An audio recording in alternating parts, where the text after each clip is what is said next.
Alright y'all, we got a fit check. Today's fit features the following. We got the Natu overalls and shirt. We got the Natu satchel.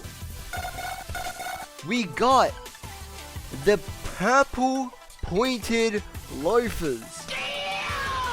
And of course, we are rocking within the loafers the Natu socks. Yes, we are fully Natu'd out for Natu November. I am so excited for this, and I hope... Well, that was short-lived.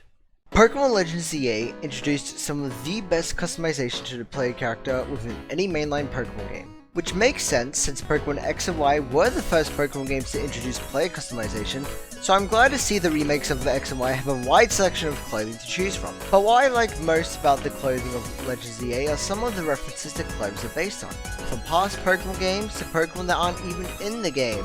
I think it would be fun to talk about some of the hidden details within Legends ZA's customization. Now for the first half of this video, I'll be rapid firing through these references only because there are so many within the first half that I'd rather not be editing the video after the DLC comes out. The second half, however, will be presented in more detail. Going off of the intro to this video, there are a lot of references to Pokemon within the clothing items of this game, like the Blue Sun and off-shoulder set having both Noivern and Aromatisse. And on the topic of the Blue Sun off-shoulder set, they also have a Pokeball logo in both black and white. Completely off topic, but I just found out as I'm making the video that Blue Sun means jacket in French. You learn something new every day. You may know of the Blue Sun V-neck set, mostly commonly known as the standard default clothing. However, one of the clothing items within this set has a sizzle variant which is pretty neat.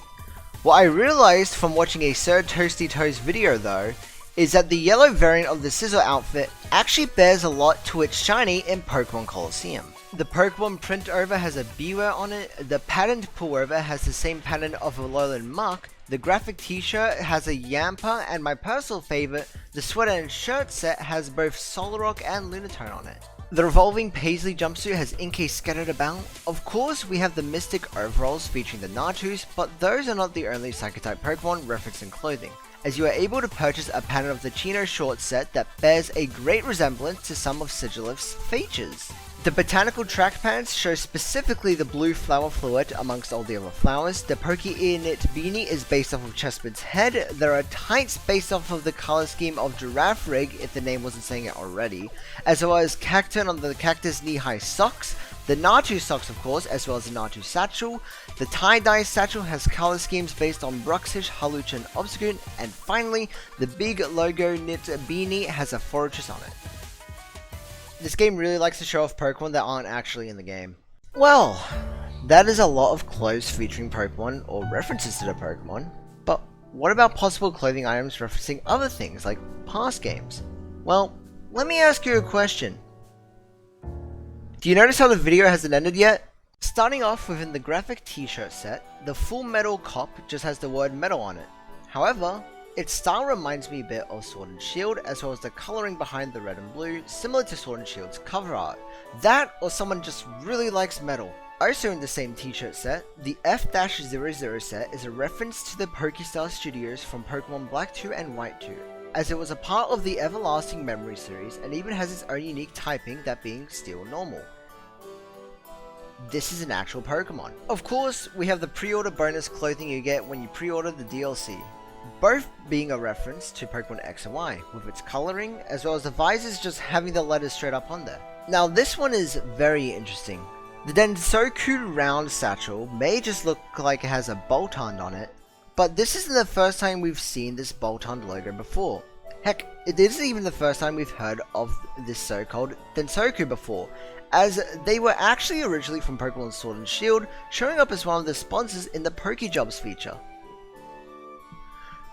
Who even used this feature? The Kalos cap is pretty self-explanatory. To my surprise though, upon doing my research, I could only find this logo appear within X and Y's own Pokedex. If there are any places other than the Pokedex that share the same logo that appear in X and Y, please by all means let me know. And finally, this is just Jurassic Park. Like, Like that's just the logo. That's just the Jurassic Park logo, but they put a Tyrantrum. Like that's just Jurassic. And there you have it. A taste of just some of the hidden details and references in the clothing of Legends EA. I feel as if there's still more to find within the customization that I may have missed, and if this is indeed the case and you may have found one that I didn't list off, please let me know. There is one thing I do know, however. I'm broke.